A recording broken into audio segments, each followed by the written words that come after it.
ما جعشان أنا أحكي قاعد بوصف adjective verb to be double questions كا هدي جوابت هذا فضلنا للجوك أو نلقى ميسو فيديو كا أنا وحنا الدكتور علي عبد الله ميك الله معنا اللقطات هدي أتكون عصبتها جنرال كي قاعدة يتقوم حسنتها هاي إنها تصوبيرته عن جعل قف كستو إنك مدي إذا ما أنتينا وإحنا جينا إن تقدرنا نسان في عن أن برنا نسان وحنا أكسن 2.1 Unit 2 وحكوكو بيها إلى أفرقي قيب كو قادنا verb to be is are verb to be ga waa shay loo adeegsado inuu tilmaamo marxaladda qofka uu ku sugan yahay okay waxaan leenahay 1 use is are for people and things waxa uu adeegsataa iyo is iyo are oo verb to be ah dadka iyo ashyaada waayahay jumladda koowaad waxaan leenahay I am from Canada. Aniga Canada ayaan ka imid.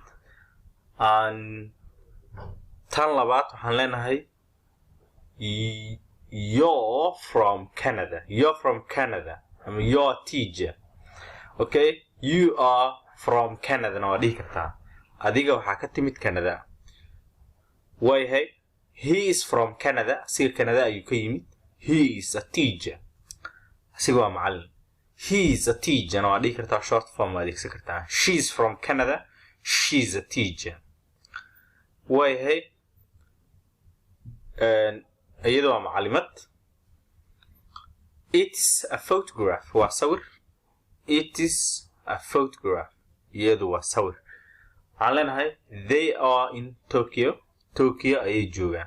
مركا subjectiga verb to be قاب حير كليه نحلينها I. أما يالغدرا you are he is she is it is they are سكلا دام ولا هذا حالين هاي و I verb to be سدح دقيقة حيت المام singular إيه plural وحيت المام singular I بس الغدرا أوكي you حيت المام لبو وجه يلاد هاي plural نوالغو شجع هالقف نوالغو هالذي كرا مركا are ما دام وجه plural جرو pluralka are ayaa lagu daraa sida caadiga okay he is he waxaan leenahay waa hal qof is hal qof oo maqan she waa hal gabar oo maqan is ayadana waxa lagu daraa wax kastoo singular ayaa lagu daraa okay it waa hal shay is waa singular it is okay as grammar Soomaaligana waxaan rajeynayaa inaad fahantay waxaan leenahay they waa plural are-tana waxay tilmaamayaan plural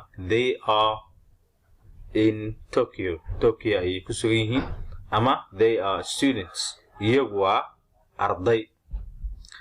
Okay. Cashirkooda halaas ayuu ahaa exercise-kiisa waxaan leenahay qaabkan ayaan u diyaarinay bal la soco say kula tahay bal waxaan leenahay jumladda koowaad qaabkan ayaan u buuxinaynaa waxaan leenahay he is from Mexico. Marka he is ayaa qaadanaysa waxaan leenahay they are from Cairo ayay ka soo jeedaan iyo it's a computer waa computer way ku braafkaaga hooyo luqadda Ingiriiska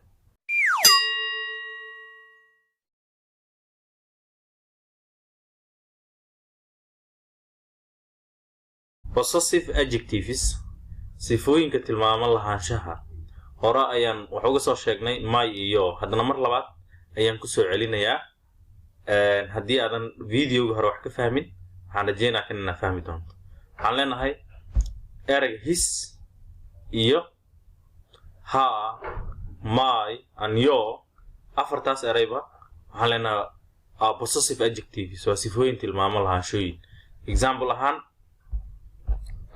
waxaan leenahay my name is Martha magacaygu waa Martha tusaale okay what's your name magaca waayahay erga my wuxuu tilmaamay waxa aniga aan leeyahay so my name is Martha ayaan leeyahay okay erga your wuxuu tilmaamaa wax qof ka soo horjeedo uu leeyahay ama dad badan oo ka soo horjeedo wax ay leeyihiin ayuu tilmaamaa so waxaan leenahay what's her name ayada magaceed ha waxay tilmaantaa wax ay gabar leedahay hal gabar okay magaceeda waa maxay okay his waxay tilmaantaa wax hal wiil uu leeyahay his name is Thomas Thomas magaciisa waa Thomas.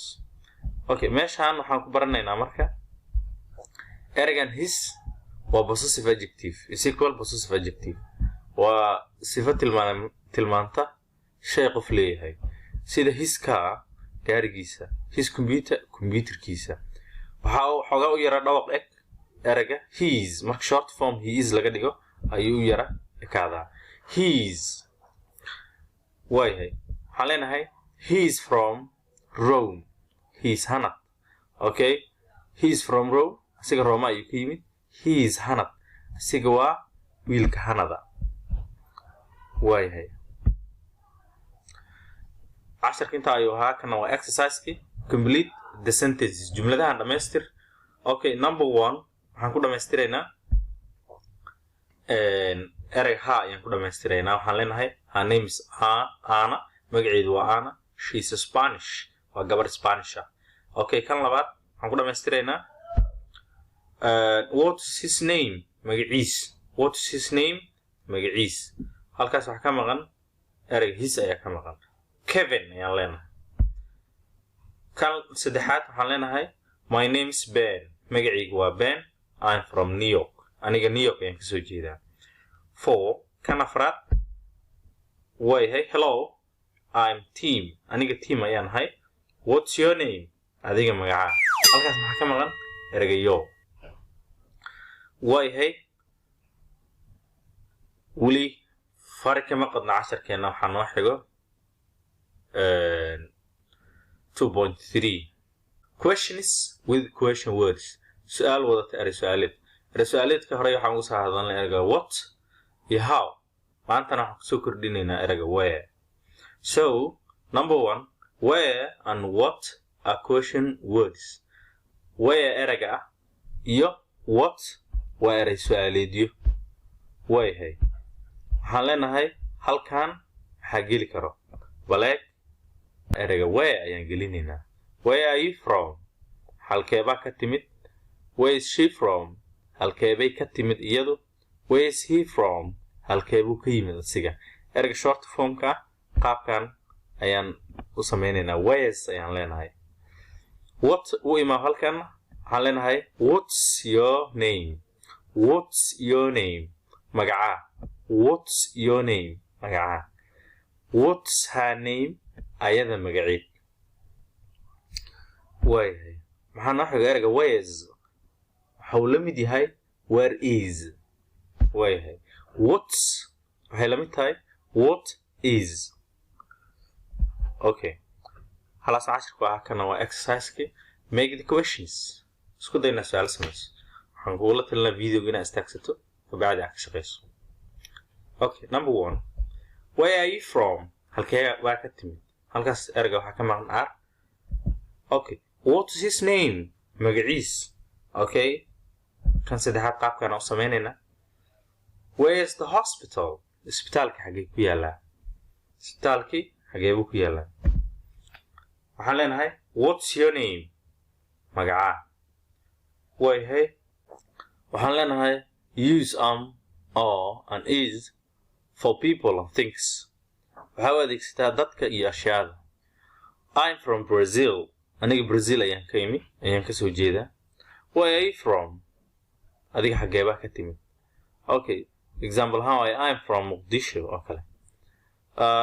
You're a teacher adiga macallin ayaa tahay. You're a teacher adiga macallin ayaa tahay. You are a teacher qaabkaasna u dhihi kartaa. He is fantastic waa nin cajiib ah. Okay, she is in Mogadishu Mogadishu ayay joogtaa. It's in Rome Roma ayay ku taalaa kale something and shay building meesha ku yaal inuu yahay u qaada idda. Okay, it's in Rome. Okay, waa Roma gudaheeda.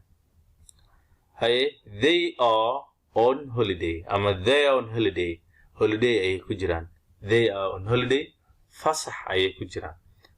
halaas oo casharkii exercise-ka bal.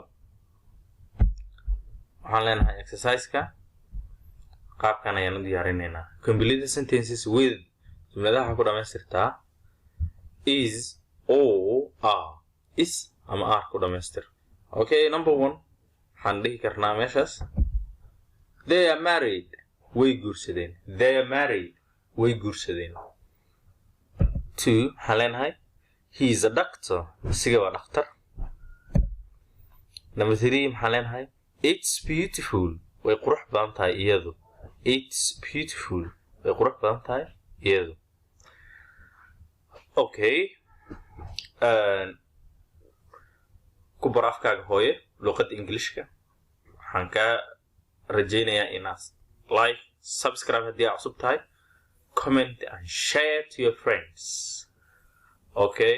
ku baro Englishka si fudud. ku baro Englishka si fudud. waxaan leenahay casharo grammar iyo conversation. casharkeena maanta waa casharka grammarka unitka 2 buugaagta Headway 5th edition and 4th edition. Okay, please subscribe.